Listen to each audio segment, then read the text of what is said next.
Thank you. We go to the MFF shadow rapporteurs. First of all, Mr. Deutsch for PFE. Köszönöm a szót, tisztelt elnök úr, kedves biztos úr.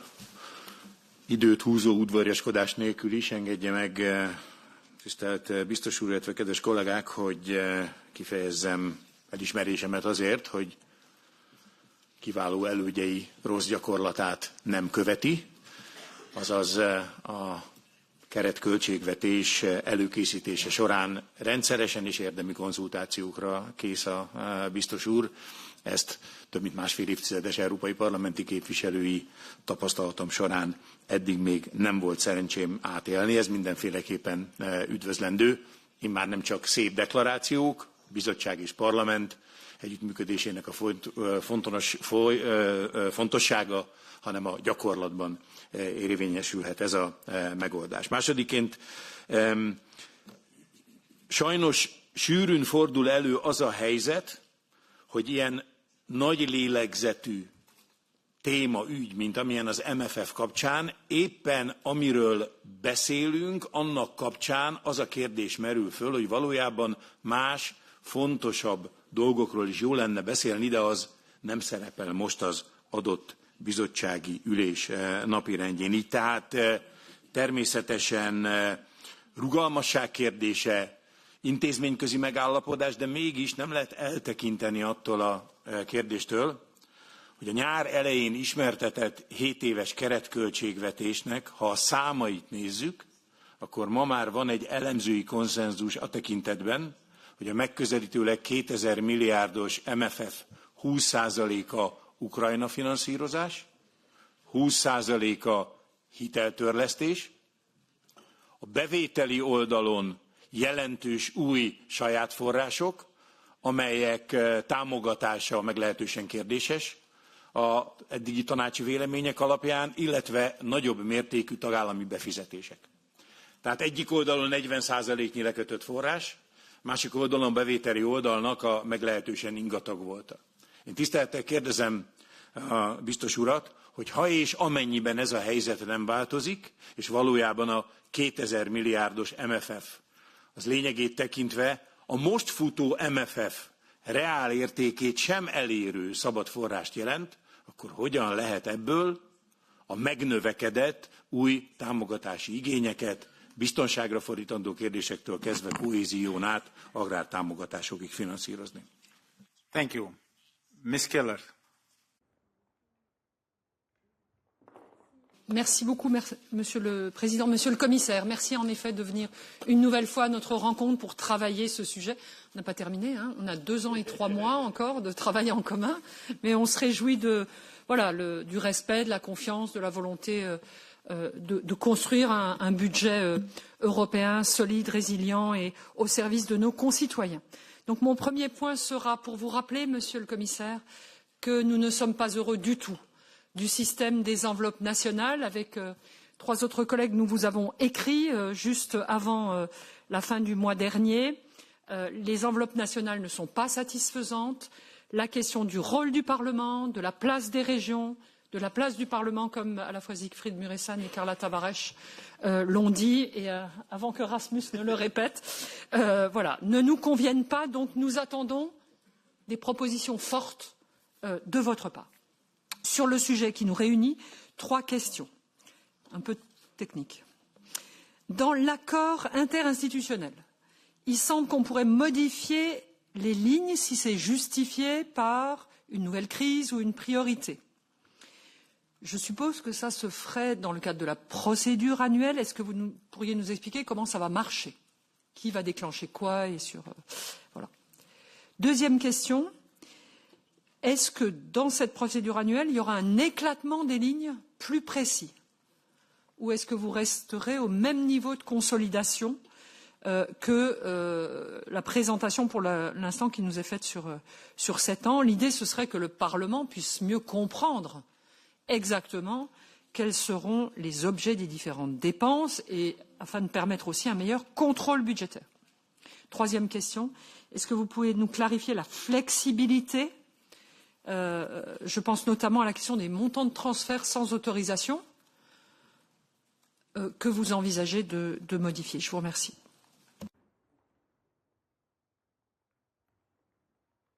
Merci. Mr. Nordqvist, please. Thank you very much, and thank you, Commissioner, for coming here for this timely exchange. We really take note of the Commission's expressed willingness to secure a strong and clear involvement of Parliament, both in the overall MFF and in the IAA. But more description and guarantees are needed for us to really be able to stand behind this, as we're really not convinced at this stage that this is going to be the case. And that's why I'm saying expressed willingness. It's because we hear the right expressions from you, but I find it still hard to find in the regulation how is this secured.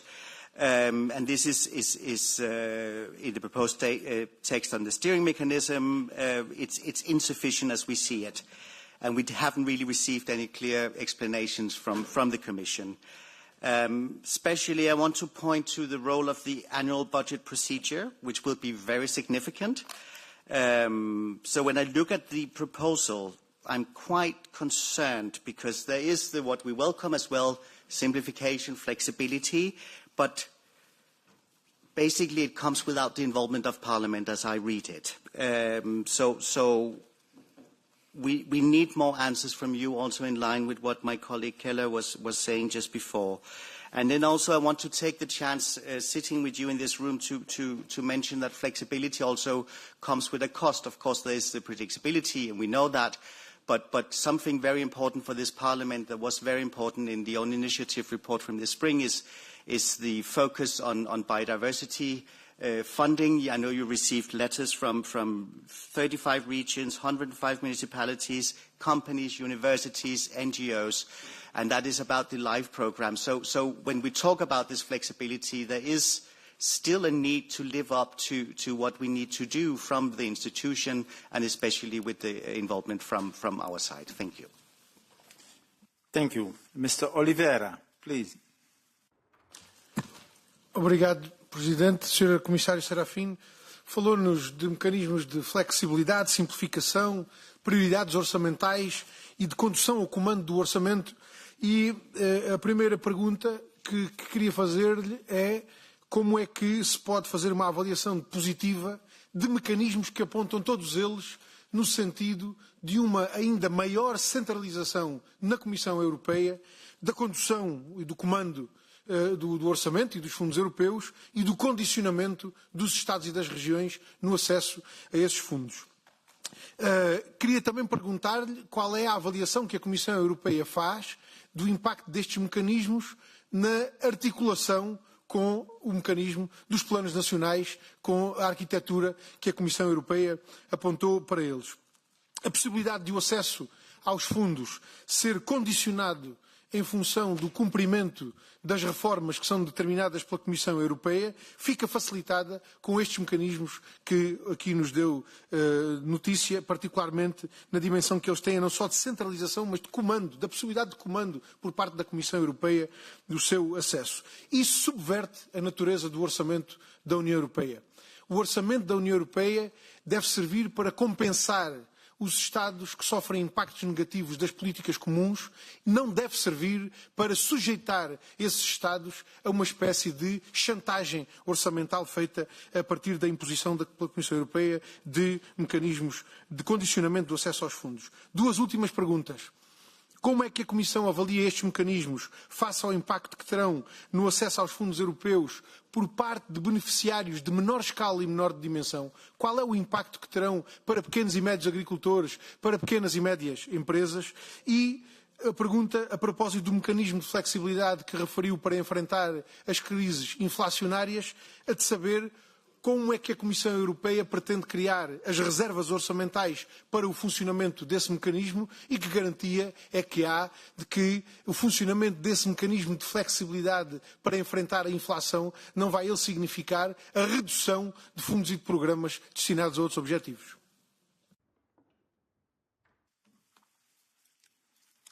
Thank you. Mr. Jungblut. Vielen Dank.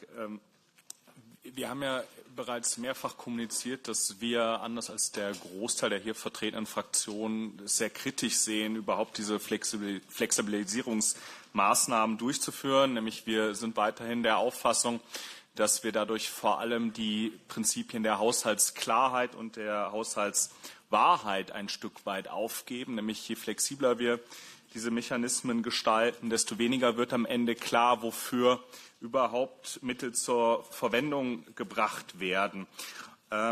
Ich habe darüber hinaus auch folgende Fragen zum IV. Und zwar ist es ja sowohl bei den angestrebten Flexibilisierungsinstrumenten als auch bei den Sonderreserven möglich, dass Ausgaben außerhalb der MFR-Obergrenzen stattfinden können. Da bitte ich einmal um Erläuterung, insbesondere um Risiken, die dadurch für die Transparenz im Allgemeinen bestehen.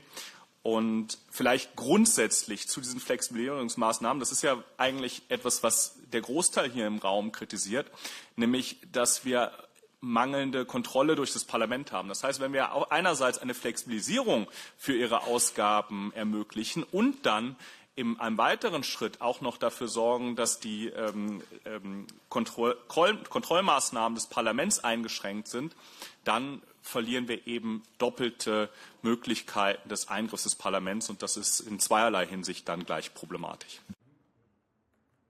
Thank you. Let's go back to the Commissioner now, because a lot of issues have been raised, questions have been asked. So, Commissioner, please.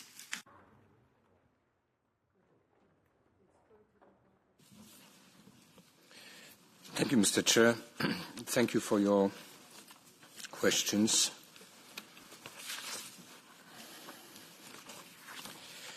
Well, as expected, I can understand that it is sometimes maybe difficult to talk about MFF regulation and interinstitutional agreement without also talking about the NRPP regulation, because I still believe that many of the points that you have referred to are very much linked to the NRPP regulation. I will stick, however, try to stick to the agenda that we have today. And only when it is really indispensable, I will also refer to other pieces of legislation. Now, the point about Ukraine, which is indeed Ukraine reserve, is part of the special instruments, but if I understood correctly, the question is rather about the needs today and up until the entry into force of the next MFF. As you know, the discussion is ongoing. And I think it will be back on the agenda of the European Council in December about so-called reparation loans. And there was also a request from the European Council to extend the scope of reflection to other options that should be put on the table, and this is what the Commission is working upon right now. What is clear is that we, of course, are fully aware of the IMF assessment of the financial situation of Ukraine, and this is, I would say, the most direct reaction to the question of Mr. Honourable Member Mureşan on the question of the needs. They have been assessed in the context of the IMF review, so not even by the Commission. But talking about the special instrument, and there was a question of Honourable Member Deutsch, which I think we need to maybe also after the meeting I would like to better explain where this calculation of 20% of the EU budget going for Ukraine comes from. Because, you know, I try to, I look into what we have in the reserve. The Ukraine reserve is 100 billion euro, and, you know, the total amount is 2,000 billion euro. But I really would like to understand your way of thinking, because it's not the first time I hear about the 20% in the EU budget for Ukraine. Let me only maybe add that when we have a global fund in the MFF, and in that global fund we have also 43 billion euro for enlargement. But it is also clear that when it comes to the pre-accession assistance, money for Ukraine are in the reserve, not in the Global Europe Fund for Ukraine. And when it comes to this Ukraine reserve, which we have in the MFF regulation, it's Article 6. It leaves, to an extent, open the question of the mix between grants and loans. What it says is that up to 48 billion euro could be used for provisioning of guarantees for loans given to Ukraine. Then there was also a number of questions with respect to the steering mechanism, starting with Honourable Member Mureşan, but also, I believe, Honourable Member Nordqvist. They were referring to the question of the steering mechanism.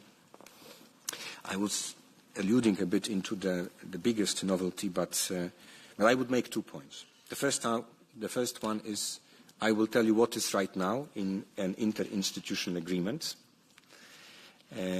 So, as I said, from the perspective of the annual budgetary process, the biggest novelty is the trilogue, the budgetary trilogue, before the publication of the proposal by the Commission.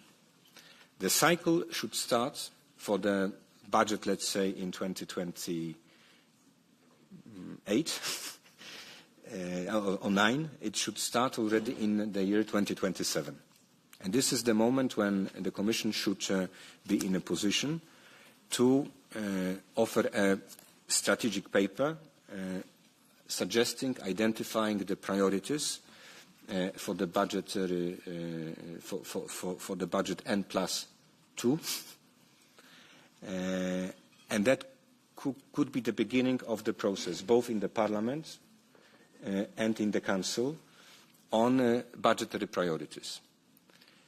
Then at a certain point, indeed, before, in a year N-1, before the Commission proposes a draft annual budget, we might have in March, in April, a budgetary trilogue between the Parliament and the Council, defining the priorities, guidelines for the Commission for the annual process.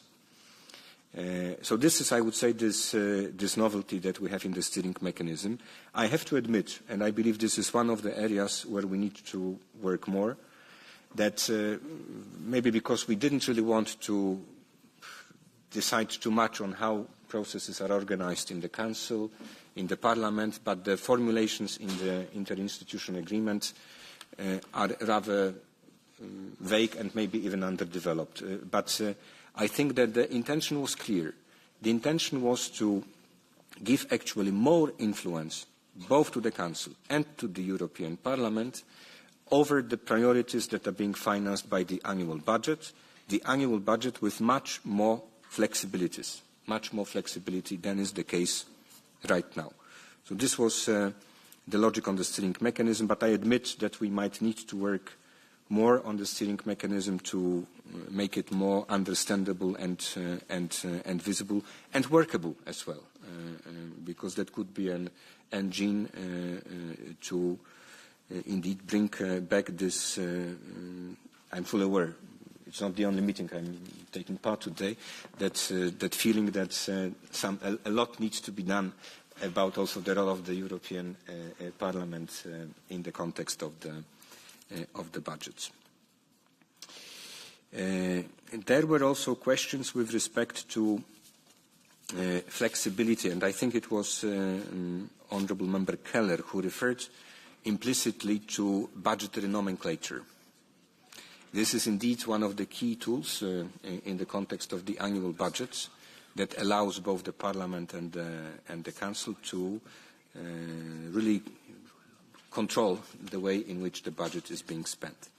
Here again, I have to admit that we didn't offer you all the details at this point, but I think we already committed at the technical level to bring more clarity on the plans that we have when it comes to the budgetary nomenclature. But then again, let me say one more important point.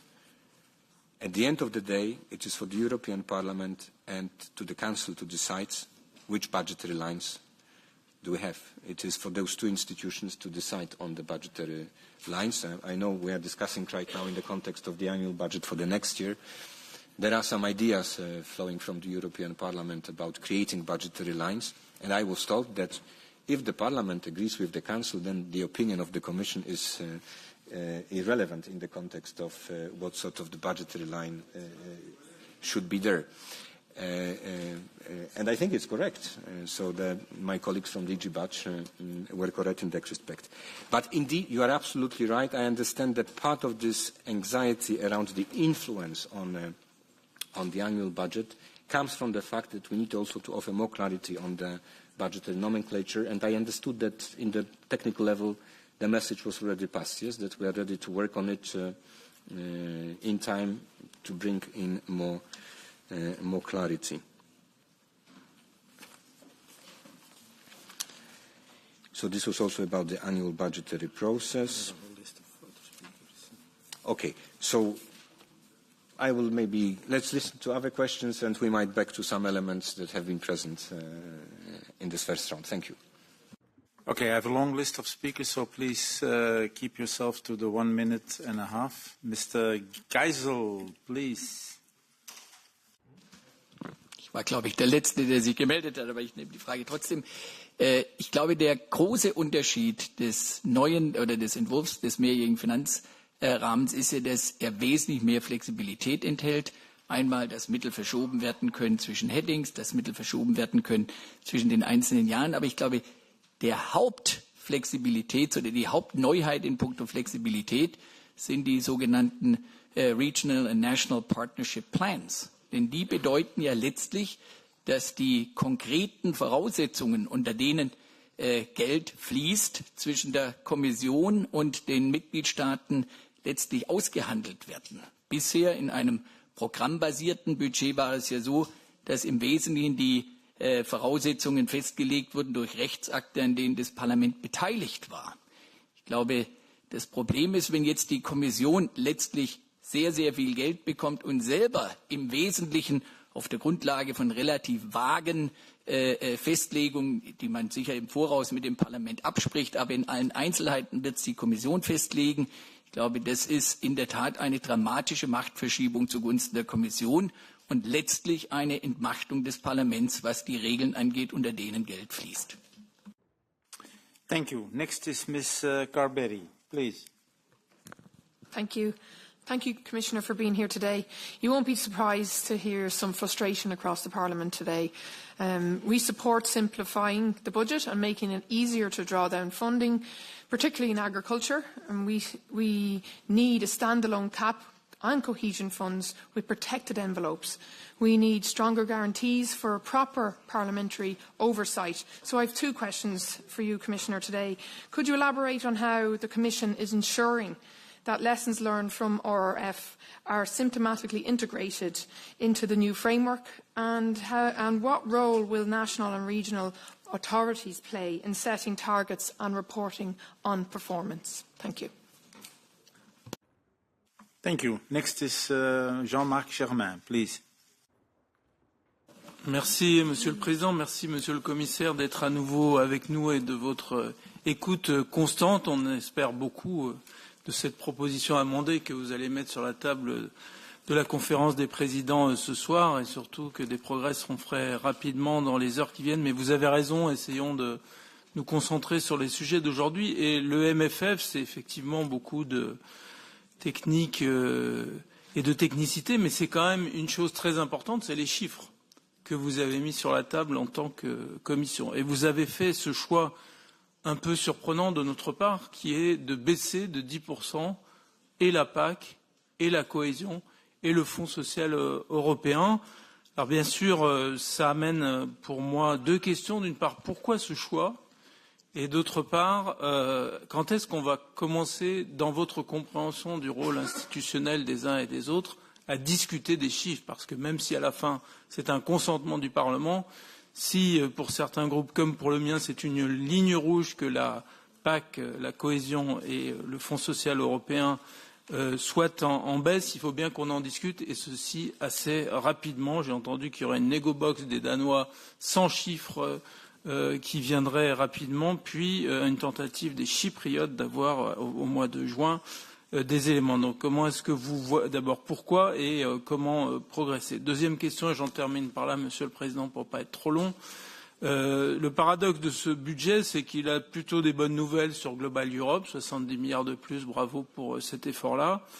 Qu'il propose 300 milliards de plus sur la défense et la compétitivité, très bien, mais vous savez comme moi que c'est insuffisant, ça a été dit par M. Draghi lui-même, sur le plan de la compétitivité, ma question porte plus sur la défense. Il y avait ce projet d'un emprunt commun et d'investissement commun fait dans le cadre d'un mécanisme européen de défense, qui ne serait pas dans le cadre des institutions européennes, mais qui permettrait de financer une défense européenne vraiment commune. Est-ce que ce projet est enterré ou est-ce qu'il est toujours sur la table? Merci beaucoup. Thank you. Mr. Sousa Silva, please. Thank you, Chair, and dear Commissioner. The EU decentralized agencies are an essential element of the EU institutional landscape, contributing to deliver EU political priorities and implementing EU policies. However, many agencies are facing severe budgetary and staffing constraints and have expressed that the proposal on the next MFF does not cover all the gaps that currently exist on the agency's resources. I mean both budgetary and staff, particularly regarding the cybersecurity requirements. And the question is, can you please elaborate on the Commission proposal regarding the funding for agencies in the next MFF? And in terms of staff, Commission proposes an increase of 2,500 posts for all EU institutions in the next programming period. Can you provide more details about this breakdown? Thank you so much. Thank you. Mr. Streit. Ja, vielen Dank, Herr Vorsitzender, Herr Kommissar. Es geht ja natürlich auch bei der Aufstellung um Fairness und nationale Beiträge. Und Deutschland als größter Nettozahler hat ein berechtigtes Interesse an einem fairen und transparenten Finanzrahmen. Hat die Kommission bewertet, welche Auswirkungen der neue MFR-Vorschlag auf die Beitrags- und auch auf die Rückflussbilanz der Mitgliedstaaten hätte? Und dann frage ich natürlich insbesondere für Deutschland, auch unter der Berücksichtigung des Wegfalls des Rabatts und der neuen Eigenmittel. Wie soll eine ausgewogene Lastenverteilung gewährleistet werden? Monsieur Sanchez. Merci, Monsieur le Président. En complément de l'intervention de mon excellent collègue hongrois Tamás Deutsch, je voudrais ajouter qu'au niveau français, eh bien, les agriculteurs sont très inquiets par ce cadre financier pluriannuel et par ce qui nous est annoncé. Et donc, je voulais me faire le relais, évidemment, de leurs inquiétudes. La même chose pour les régions ultrapériphériques qui sont très inquiètes aussi par ce qui nous est annoncé. Mais mon intervention portera davantage sur la partie recettes, puisque c'est un sujet que je suis en tant que shadow rapporteur, et donc sur les ressources propres notamment, nous sommes assez inquiets, puisque vous savez, nous sommes opposés à ces nouvelles ressources propres. Nous pensons qu'il faut d'abord aller chercher. Ressources propres est le prochain sujet. Ok, bon, alors je termine sur le sujet du CFP. Sur le sujet du CFP, au-delà de l'agriculture et au-delà du sujet des régions ultrapériphériques, ce qui nous inquiète, c'est votre proposition qui est en train de marquer une orientation centralisatrice. Et cette orientation centralisatrice, je crois que elle est marquée, elle est notée, et que l'argent tel que vous prévoyez pour ce budget du CFP, vous en manquez. On voit une mauvaise gestion du budget européen. On a vu comment a été géré Next Generation. Et donc, oui, effectivement, les ressources propres, c'est le prochain sujet, mais on ne peut pas ne pas parler des recettes. Et je crois que, avant de parler des dépenses, il faut évoquer les recettes et faire entrer l'argent dans le budget de l'Union européenne. Vous en laissez trop partir en dehors du budget. Mr. Joncia, please. Ja tu mam krótkie pytanie generalne do pana komisarza. Staram się zrozumieć, w jak trudnej sytuacji jesteśmy, ale pytanie moje generalne jest takie, czy nie zauważa pan komisarz, że poprzez te propozycje, które już zostały zgłoszone w budżecie, Unia Europejska po prostu wycofuje się z Unii Europejskiej, że widzimy taką relacje Komisja Europejska, rządy krajowe i to bardzo wyraźnie widać. Tego się obawiam. I to jest jedno pytanie. I drugie, Kwestia tych listów, które napłynęły do Komisji Europejskiej. EKR napisał bardzo wyraźnie, że jest wielki problem z koordynacją wspólnej polityki rolnej. Jak to będzie z tą wspólną polityką rolną, jeśli będą relacje między Komisją Europejską a rządami i obawiamy się, że dojdzie do jakichś konfliktów pomiędzy krajami, w których różne środki finansowe będą dedykowane na obszary rolnictwa. Dojdzie do niepotrzebnych konkurencyjnych sytuacji. Tu mam obawy. Thank you. Next is Mr. Ujakovs. Thank you, Chair. I will continue about the Common Agricultural Policy and farmers. We keep on discussing one of the most probably ambitious reform packages for the European finances in recent history. And among the various reforms being considered, including that of the Common Agricultural Policy, should we not also prioritize the elimination of discrimination against Central and Eastern European farmers? As you know yourself very well, I presume, farmers from the region, from Poland, Romania, Hungary, or obviously from Latvia, face unacceptable differences in direct payments comparing to farmers from the western part of the Union, and this disparity becomes even more questionable when we consider the significant geopolitical, social and economic challenges that Central and Eastern Europe is currently facing. Thank you, Commissioner. Thank you. Next is Mr. Andresen. Yes, thank you so much, dear Commissioner.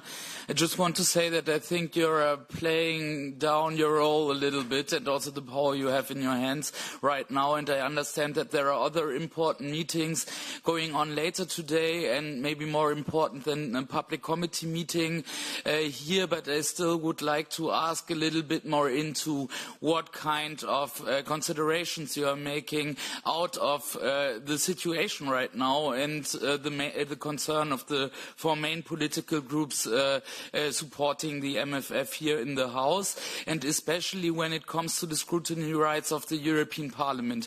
I mean, it's true if the Parliament agrees with the Council, and I guess we can on a lot of things, we can play a much stronger role than what is written down in your proposal, and I think we should.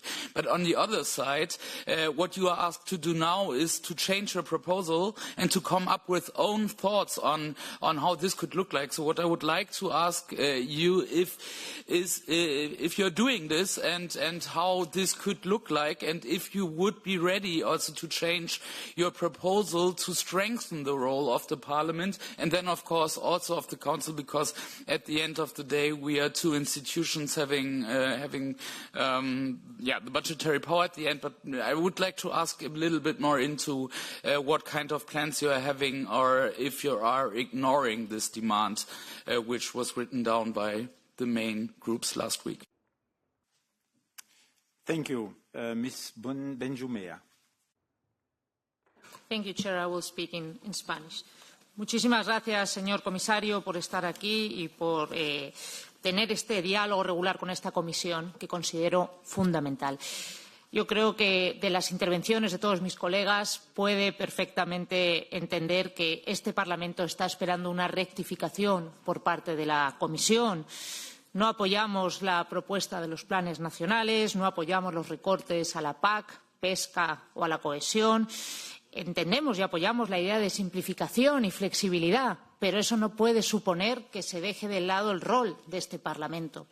Y usted ha hecho referencia a que en su planteamiento, en la nueva arquitectura, en el nuevo diseño, el Parlamento sale reforzado y hace hincapié en la idea, por ejemplo, en la negociación presupuestaria del trílogo previo a la propuesta del presupuesto anual. Verdaderamente la sensación que da es que al final de cuentas no es así, que cuando ustedes hablan de simplificación y flexibilidad es la Comisión la que va a tener la última palabra. Tal vez quiera incidir en qué ocurriría en ese trílogo previo para que podamos entender qué rol tendría el Parlamento en esa fase inicial del presupuesto. Muchas gracias. Ms. Gomez Lopez, please. Thank you, Chair. I'm going to speak in Spanish too. Gracias, comisario. Yo, por no reiterar la mayoría de las consideraciones que se han expuesto, quería hacer una pregunta muy concreta sobre el mecanismo de préstamos de crisis, porque es mucho dinero que está fuera del techo de gasto, pero que también, a nuestro entender, está fuera de un verdadero control y sobre todo orden que podamos hacer desde el Parlamento. Y me explico. Desde nuestro punto de vista, creemos que sería más eficiente y democrático proponer ahora un proyecto de reglamento que establezca el instrumento de crisis mediante el procedimiento legislativo ordinario. ¿Por qué? Porque eso nos va a permitir ordenar y acordar de antemano en qué situaciones específicas se va a activar el endeudamiento, vamos a garantizar así la previsibilidad y la seguridad jurídica y, sobre todo, en qué condiciones se va a activar, a fin de garantizar salvaguardias y controles. Es por eso que, después de la experiencia de los NEST y del mecanismo de recuperación, creemos que es más lógico actuar de esta manera para tener claro cómo se va a gastar ese fondo, porque la experiencia nos lleva a saber que en época de emergencias no hay tiempo suficiente para deliberar y para discutir con detenimiento. Y creemos que tanto para el rol del Parlamento como también para la ciudadanía sería más adecuado establecer un procedimiento legislativo ordinario. Gracias. Thank you. Mr. Körner. Herr Kommissar, da Sie nicht so gerne über die nationalen Pläne sprechen wollen, will ich gerne zum MFR sprechen und fragen, warum wir nicht noch einen stärkeren Schutz tatsächlich für die Rechtsstaatlichkeit in allen Programmen haben. Denn tatsächlich ist sozusagen diese Klausel vorgesehen in den nationalen Plänen. Das ist ein wichtiger Schritt, aber Frau von der Leyen hatte versprochen, dass alle Gelder auch eine Ex-ante-Kontrolle der Rechtsstaatlichkeit haben. Ich finde, wir sollten dort noch einmal mehr tun und das ist ja auch im Brief der Fraktionen deutlich gewesen, dass wir, glaube ich, beim Thema Rechtsstaatlichkeit noch mehr brauchen, einen wirklichen Mechanismus über alle Gelder, denn es muss sichergestellt werden, dass jeder Cent, der europäische Steuerzahlergelder ausgegeben wird, auch richtig ausgegeben wird und eben Korruption und falsche Ausgabe oder Mängel bei der Rechtsstaatlichkeit bekämpft werden können. Und dann will ich einen Punkt sagen, weil das hier, glaube ich, viele im Raum nicht teilen. Ich finde, dass die Kommission einen mutigen Vorschlag gemacht hat. Wir müssen auch einfach mal so realistisch sein, zu sehen, dass die Mitgliedstaaten nicht bereit sind, viel mehr Geld zu bezahlen, dass wir höchstwahrscheinlich bei den Eigenmitteln auch von den Mitgliedstaaten nicht stark vorankommen wollen, dass wir mehr tun müssen bei den modernen Prioritäten und dass dann dazu gehört, dass man dann auch in einem Haushalt Prioritäten setzt. Das hat die Kommission getan mit einem mutigen Vorschlag. Der wird jetzt debattiert. Aber ich finde, auch wir sind aufgefordert, im Parlament darüber nachzudenken, welche Veränderungen das bedeutet in der Zeit, in der wir leben und wie wir da tatsächlich mit dem Rat und den Mitgliedstaaten die Herausforderungen der Zukunft angehen. Und auch das wird bei Kohäsion und Agrarpolitik zu Veränderungen führen müssen. Thank you. Last but not least, Ms. Hohlmeier. Thank you, Chair. Meine erste Frage gilt dem Steering Board. Es ist ja schön, wenn wir für nationale Pläne ein Steering Board haben wollen oder haben sollen. Aber wo bleibt das Subsidiaritätsprinzip? Aus welchem Grund sollen Regionen ein Steering Board als Parlament und aus allem Möglichen haben, um dann von oben nach unten über Kleinprojekte der Kohäsion zu entscheiden? Also da muss ich ganz offen sagen, ich habe ein völlig anderes Verständnis von Subsidiarität, dass die Regionen direkt mit der Kommission verhandeln, so wie sie dies bisher auch getan haben. Zweiter Punkt, Competitiveness Fonds. Wird es dort auch Calls geben? Das heißt, dass sich Unternehmen bewerben können oder Institutionen, die herausragende Forschungen, dass sie sich bewerben können? Oder ist da auch eine Zuteilung vorgesehen wie bei Northvolt, die wir jetzt nachher gerade im Solidaritätsfonds haben? Weil sie 600 Millionen Subsidies bekommen haben, aber bedauerlicherweise pleite gegangen sind, weil Politiker nun mal nicht wissen, wo die besten und exzellentesten Ideen sind, sondern weil halt schlicht und einfach diese Ideen von unten nach oben wachsen müssen und nicht von oben nach unten verteilt werden durch Politiker.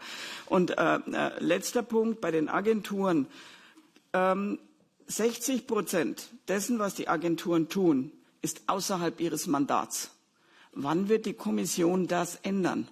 Das bedeutet, dass Generaldirektionen Aufgaben auf Agenturen verlagern, die außerhalb des Mandats sind. Und Und da muss ich ganz ehrlich sagen, wir können uns nicht einerseits beschweren, dass die zu wenig Personal haben und gleichzeitig die Generaldirektionen, denen 60% der Aufgaben außerhalb des Mandats geben. Also irgendwo fühle ich mich da auch als Parlament nicht adäquat respektiert. Dankeschön. Commissioner. Yeah, the floor is yours for the rest of the day.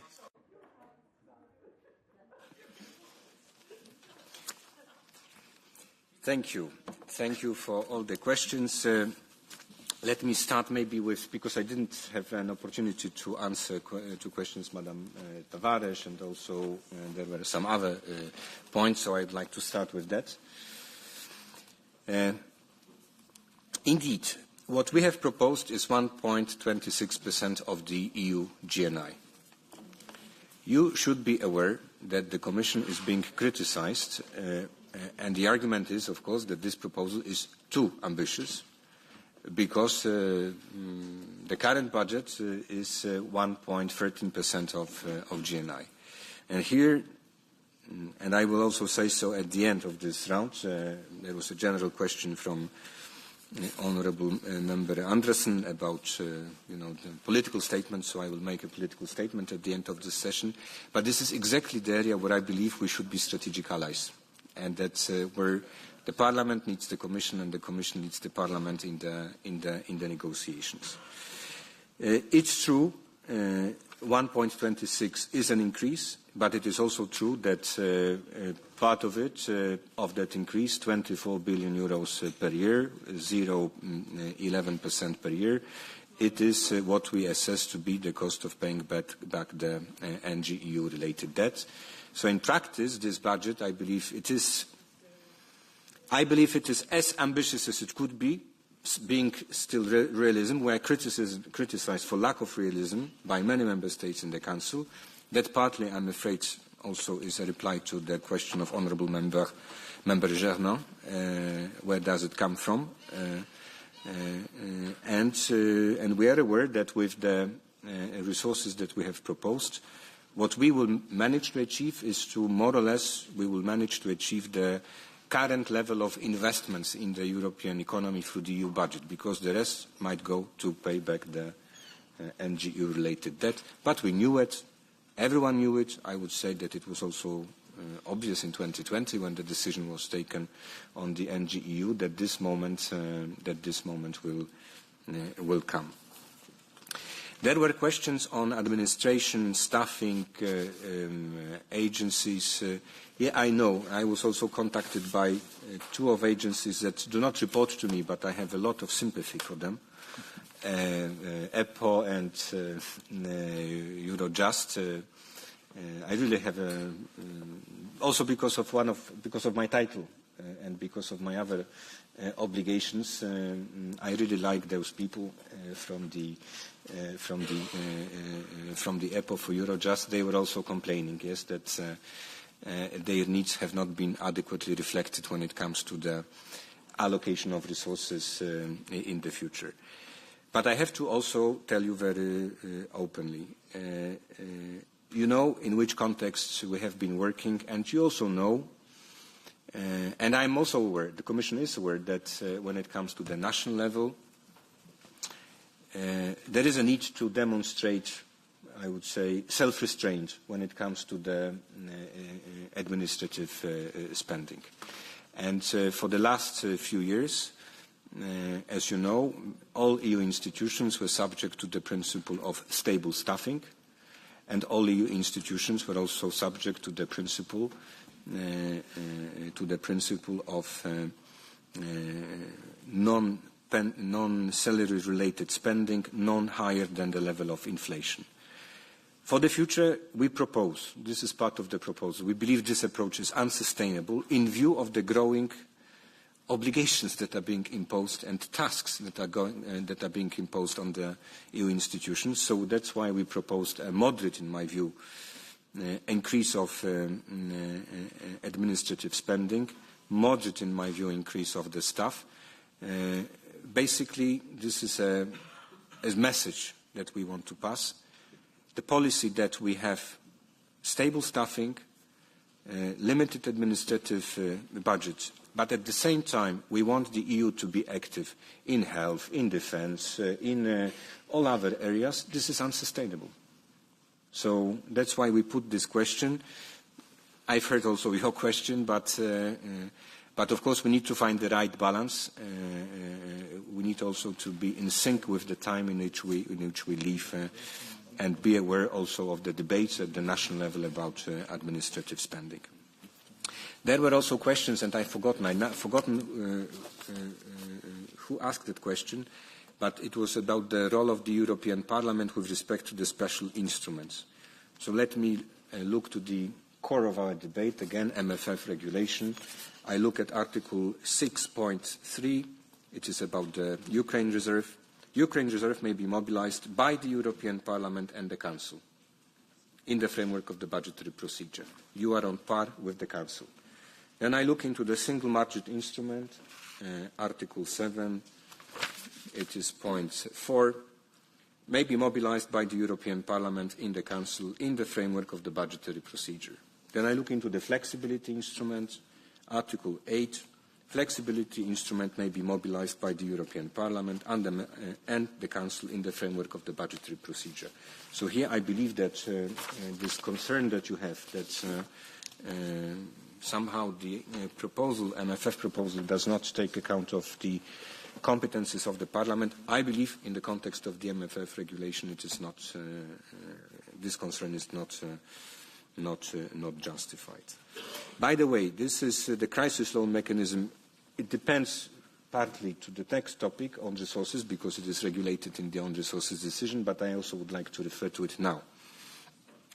Because it is very much linked, this idea, with the question of the competences of the European Parliament. We put this proposal on the table. We had also internal discussion at the Commission, whether to go ahead with it or not. Because, you know, and we have experienced that during the crisis, the pandemic, and also lately in the context of the need to offer loans for defence spending. The the European Commission has a possibility to act in the crisis situation. And that possibility is based on Article 122. But in Article 122, there is no European Parliament. So I know that this debate about the crisis mechanism has potential to be toxic also with the Member States, because we do not specify which crisis. We say severe crisis, and only qualify that when it comes to, if there are other EU instruments, then this crisis mechanism should not be activated. But actually that is the way to involve the European, that is for me one of the key sort of arguments in favour of the crisis loan mechanism, that it involves the European Parliament, contrary to whatever we do on the basis of Article 122. Now there were questions on implications of our proposal on the contributions in the second round, but I think also Mr. Honourable Member Deutsch asked that question. The overall logic of this proposal was the following. When it comes to collectively, you know, GNI and VAT contributions of all 27, we stabilized that pool of resources at the level of 2027. And the rest we finance through the proposal of the new own resources that we have tabled. This is the overall logic of this proposal. Now, when it comes to the, again, maybe I'm going too quickly to the own resources debate, but there is also a question about the rebate. Of course, I mean, elimination of rebates is part of our own resources proposal. I'm not hiding that fact. And what I also want to say that looking into the own resources proposal, I see it as a package of new candidates, but also of elimination of rebates, among other things. And only when I look at it as a package, I can see a balance. Because it's true that by their nature, there is an element of regressivity if you look into the proposals of candidates for new own resources. In some of them stronger, in some of them not that strong, but still. And only if you look into the rebates, their elimination, you can see it's a balanced package. Then there were questions also on agriculture. I took note of them. This is not MFF regulation, no interinstitutional agreement, but for sure we need to keep it on mind, also in view of the letters to which you have referred to.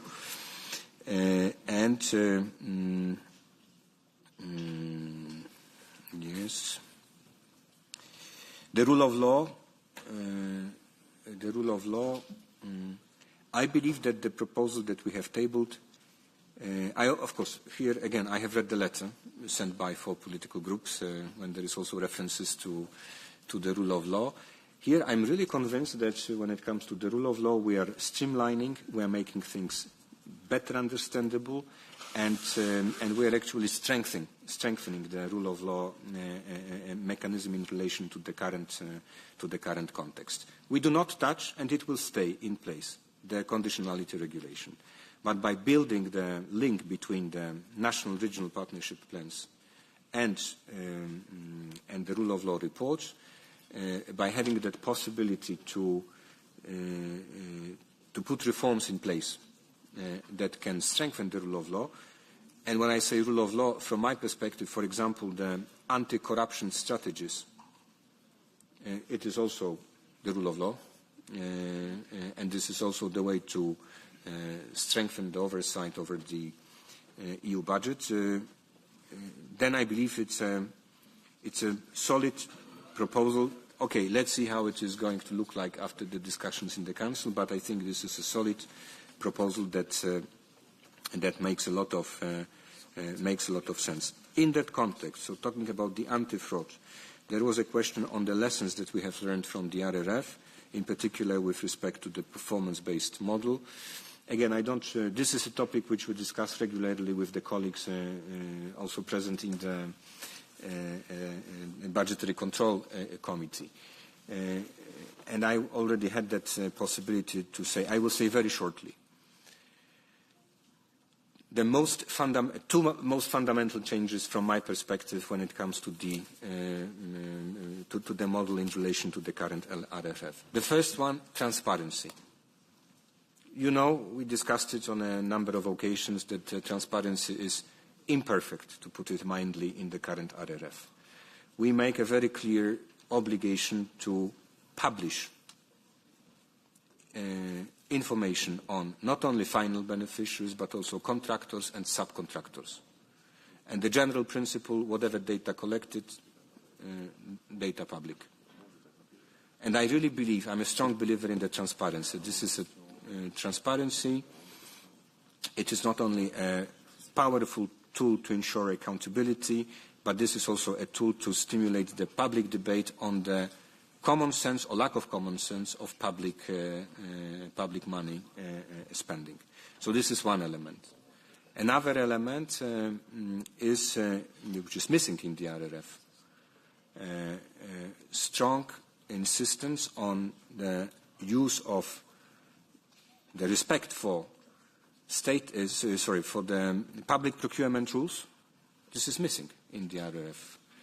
And that's what we want to put it as one of the actually preconditions to access to the EU funds. There are more elements that I can see already Mr. Chair being a bit unhappy with my long interventions. So I will move to the promised statement for Honourable Member Andresen. Oh, you should see me unhappy. That's something different. Yeah.